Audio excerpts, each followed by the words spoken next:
Rainy weather is headed our way. Macaulay Culkin wants his name cleared. And is Governor Kevin Stitt seriously thinking about running for president? The Oklahoma Memo Newscast for February 26, 2026 starts right now. Oklahoma Memo to start my Oklahoma Memo to start my Oklahoma Memo to start my day.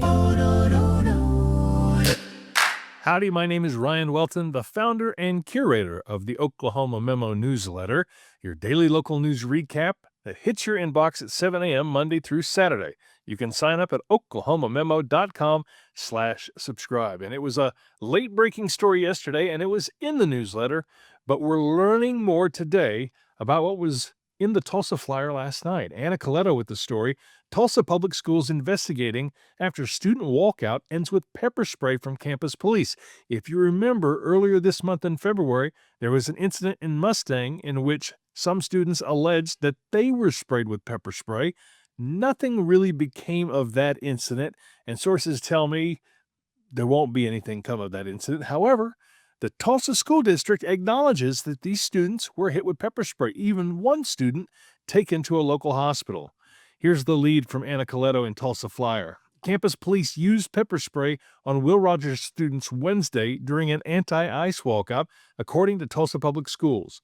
It's the first immigration-related demonstration led by Tulsa students in recent months to involve police force.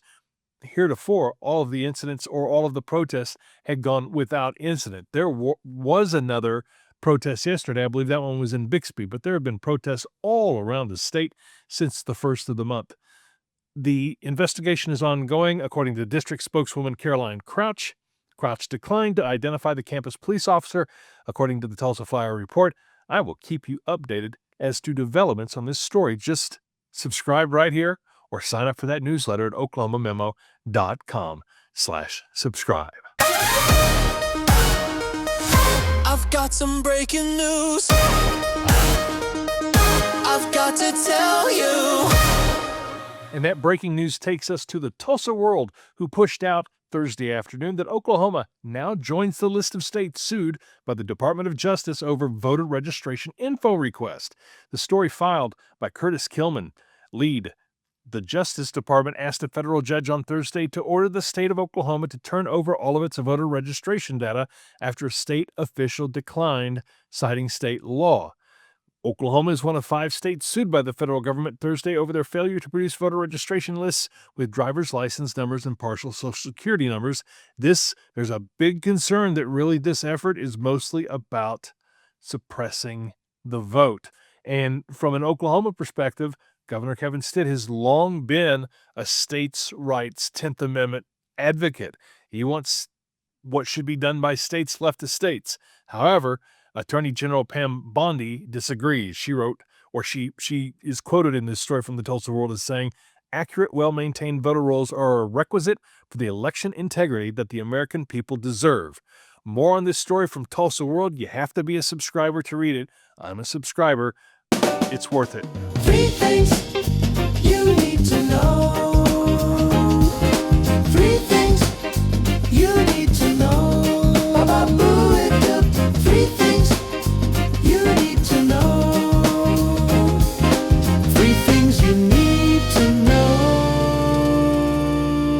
Leading our list of the 3 things you need to know is the weather. Now, I'm not a meteorologist. I always say find your meteorologist in Tulsa and Oklahoma City. Follow them on social, watch a newscast every once in a while, and get that local forecast. It's going to be nice today and tomorrow, but this Sunday, rain chances creep in, and they'll be in the forecast for the rest of the week pretty much. It doesn't look like high temperatures will go down too low. We're talking about the 60s. I'm looking at my forecast right here. Lower 60s, 70s, maybe not this Saturday, but next Saturday, 59. This Saturday is going to be almost 80 degrees in Oklahoma with sunshine. So again, get out and enjoy it, but a lot of rain and some severe weather being forecast possibly for late next week. The temperatures will be up a little bit, and I've seen David Payne confirm there's a chance of severe weather next week. And there's a Facebook page called Weather Watch Oklahoma. They do a great job. In fact, they're forecasting different things for further on in the severe weather season. Absolutely worth a follow. But just get those umbrellas out, get that raincoat out.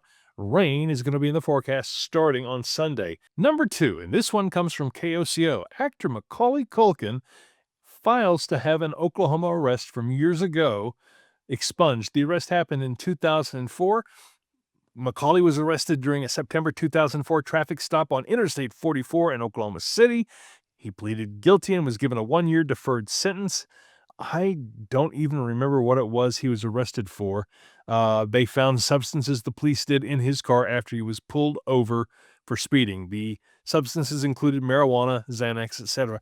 Number 3, and this might not be a big deal yet, but Oklahoma Governor Kevin Stitt is talking like a man who has eyes on a bigger prize down the road. There have been several interviews. Of course, he's the head of the National Governors Association, was in the news because he stood up to President Trump when Democrats were not invited to the meeting. And he said, no, if we're not going to have all 50 governors there, then the National Governors Association shouldn't be the entity to lead this. And now, today on Morning Edition, Governor Stitt is talking to Steve Inskeep about the future of the Republican Party. The headline, Get Back to Integrity. Oklahoma's Kevin Stitt on Republicans after Trump. Now, again, he's long said that he would go back to the private sector, but he has not said that he wouldn't consider a 2028 run for president. A couple of the things he said in this interview, and you can find it at npr.org, is that whether you're on the right or the left, from a business, economic, and development perspective, we have to get off the teeter-totter, the pendulum swing, as he called it. He cited the cancellation of the Keystone Pipeline contract under Biden, got rid of it, and then, of course, it's brought back under Trump. It was brought back under Trump in 2016, canceled in 2021, and then again brought back by President Trump. Not only that, but Governor Stitt cited a situation in Rhode Island in which the President Trump, basically shut off a wind program there. Of course, Governor Stitt is agnostic in terms of energy. He's a big believer in all of it.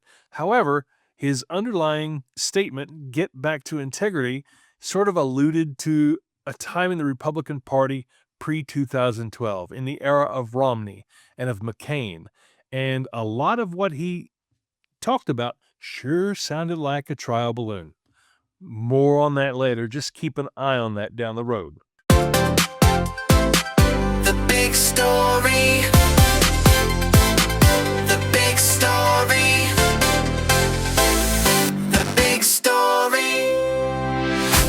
All right, the big story in the Oklahoma Memo today was from Oklahoma Watch. Jennifer Palmer, we talked about this a little bit yesterday, how Oklahoma fell to the bottom in education and what we can learn from Mississippi. The Mississippi Miracle started 26 years ago with a $100 million donation, a private donation, and that was leveraged into a reading program, but also it turned into heavy spending from the Mississippi legislature. Their education budget this year is $5.2 billion. Oklahoma's is only $4 billion, much lower. Oklahoma has many more people and 50% more K through 12 students. So that story from Jennifer Palmer delves into that. I also posted a Substack at oklahomamemo.substack.com where I get into the sort of evolution of the coverage of this story, which started really under Ryan Walters a couple of years ago, when we finally fell to 50th.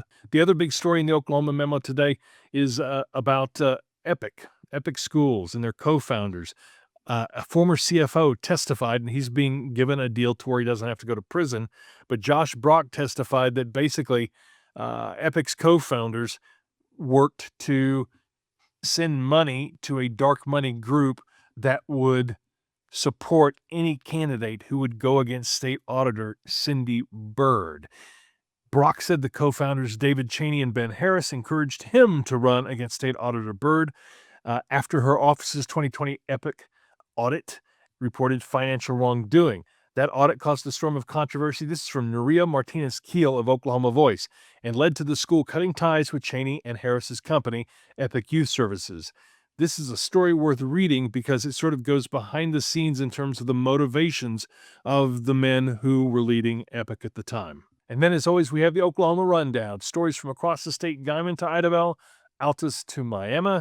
And the big one comes from the Oklahoman. It is an exclusive from Maria Gwinnett and Steve Blackmeyer. ICE expanding operations, recruits local attorneys in Oklahoma City. That is a story you're going to have to get behind the paywall on the Oklahoman. Again, if you're going to pay for anything that requires a paywall, I would say pick the Oklahoman or Tulsa World. Tulsa Public Schools investigating after student walkout ends with pepper spray. We talked about that one. Students stage ICE protests at Bixby and Rogers. That from the Tulsa World. From KOCO, parents concerned after handgun found in student's backpack at Edmond School. From K4, a bill to delay ex-lawmakers from becoming lobbyists fails committee vote. This is one we should look at a little bit closer.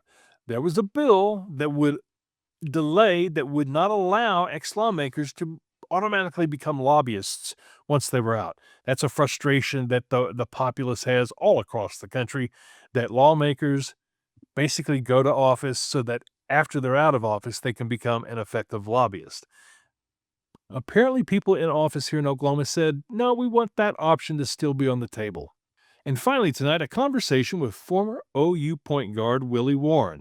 If you remember Willie from the late 2000s, he and Blake Griffin led the Sooners under Jeff Capel, Coach Jeff Capel at that time, to an Elite Eight performance in the 2008-2009 NCAA tournament.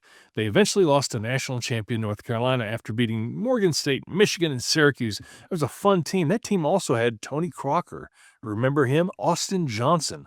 It was a good team. Juan Patillo came on late, came on strong. There's always one guy that comes on late to fuel a tourney run. Well, Willie and I reminisced about those times and talked about his new role as a player with Potawatomi Fire. If you haven't heard of Potawatomi Fire, they're the 3-time champion of something called the Basketball League.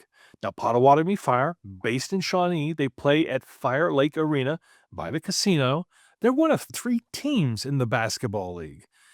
There's the Enid Outlaws, and then there are the newly formed Muskogee Sky Kings. So my hometown, one of my hometowns, they've got a TBL team now too.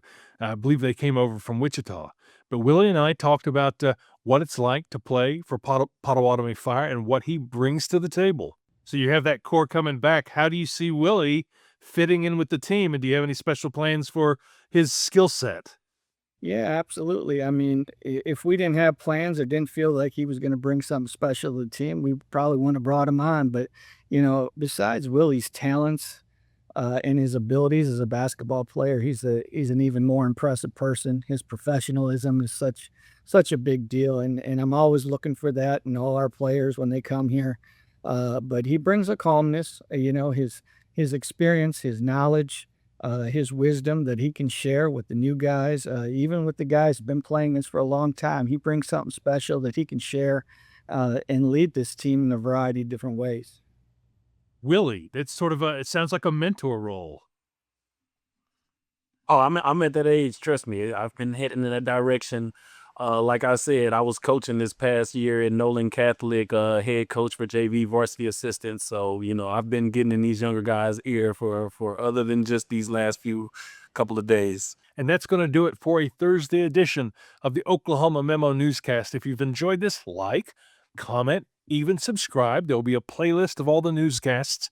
And if you're listening to us on podcast, please leave a 5-star review. That helps us get noticed in the algorithm. For Ryan, I'm Ryan, producer, reporter, anchor. We'll talk to you next time on the Oklahoma Memo Newscast. Oklahoma Memo to start my Oklahoma